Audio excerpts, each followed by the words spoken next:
Hi, welcome to the Connect with Sheila Botelho podcast. I'm an entrepreneur, mom, self-care strategist, and creator of this season's self-care app. I'm committed to helping you reconnect to your purpose, elevate your well-being, and build your version of a happy, successful life. You're listening to a Monday minisode where I share an insight designed to help you live into what lights you up this week. And I've been starting my days for a while now with meditation. It's when my mind is most clear and open to exploring the truths in my heart and in my life. And it's a time when I have enough space to feel into how I'm really doing and what I think of my life in that particular snapshot of time.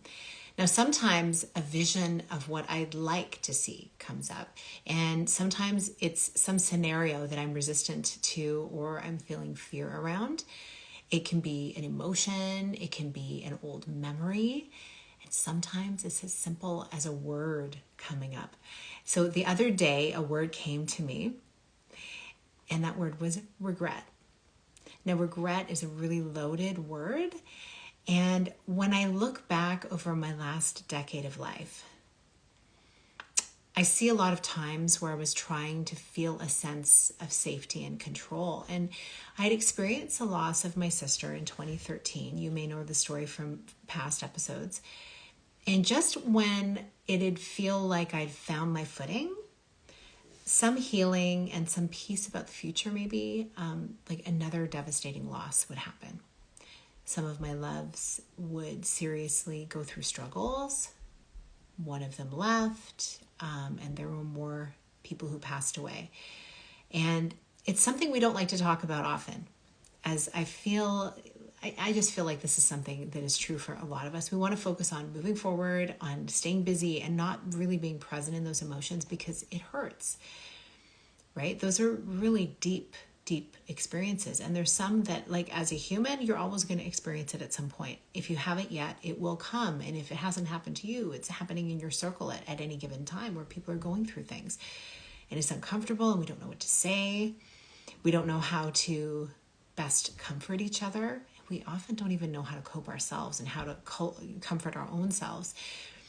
So I can say that particularly over the last decade, even though I had experiences prior to that in my life of loss and grieving, I can say that most recently, because I was feeling really intentional about it, I've gained some deep learnings about life, decisions, human resilience, and I've also learned practices to build my capacity to hold both joy and sorrow simultaneously, and how to remain connected to a growing vision of the life that I desire, to believe that I'm worthy of it, and how to bring others along on the journey from finding, what are those experiences we're going through, to then finding those things that they want to live into, doing it for themselves.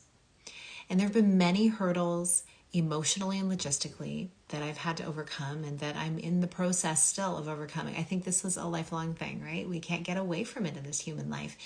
And the beauty of this is that I've had the honor of witnessing this in others as well. And it's possible for you. What will your future self regret not doing? Think about that.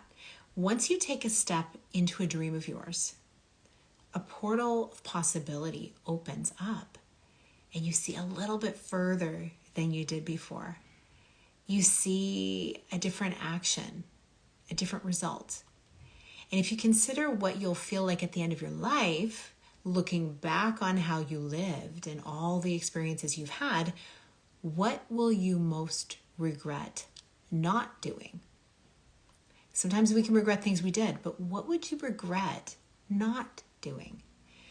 Regret can be a deeply motivating emotion, and it can come from an empowering place and become an empowering tool when you take hold of its potential by transporting your imagination into how your future self is going to feel. So think about that for a moment. What is it for you? Getting clear on these things and getting clear on what you want to achieve with your one precious life, putting a plan together, collaborating to help bring it to life, cheerleading others on in the process, holding each other accountable, and actually experiencing it sooner than you thought possible. Like, these things become available to you when you have some kind of vision of what you want. It can actually happen. Instead of just being a pipe dream that one day you will sit with regret, pondering, "Oh, why didn't I take a step?" When you're unable to at the end of your life at that point. So it's not too late. You're here now. You're listening. You have ideas.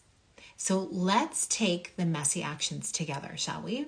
Let's do this. Let's trust. Let's know that why we are here matters, and that the dream inside of you is here for beautiful reasons that you get to uncover.